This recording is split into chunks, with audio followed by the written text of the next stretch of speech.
गंगाधर मेहर विश्वविद्यालय ने NSS day उपलक्षे छात्र छात्री मानकर तरफ कॉलेज ठाने गुटे रक्तदान शिविर आयोजन करा जायथिला। इस शिविर ने गंगाधर मेहर विश्वविद्यालय कुलपति उपस्थित रही करी रिबन काटिकरी सबको उत्साहित करथिले। ई रक्तदान शिविर रे बहु संख्या ने रक्तदाता माने रक्तदान करथिले आर ई रक्तदान केंद्र के बहुत नुआ नुआ रक्तदाता माने जाई करी रक्तदान करथिले। आर नुआ रक्तदाता मानकु आयोजक वृंद माने सबु रक्तदाता मानकु मानपत्र देई करी सबु छात्र छात्री आर रक्तदाता मानकु उत्साहित करथिले।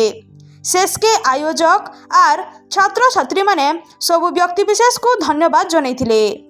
सम्बलपुर नु शोभाना साहू का रिपोर्ट दहना टीवी।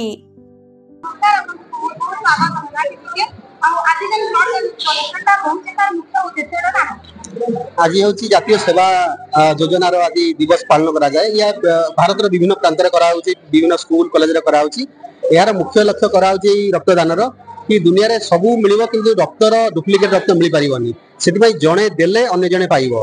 तेणु यह लक्ष्य रखी आम गोटे मेगा डोनेशन कैंप आरंभ करूँ।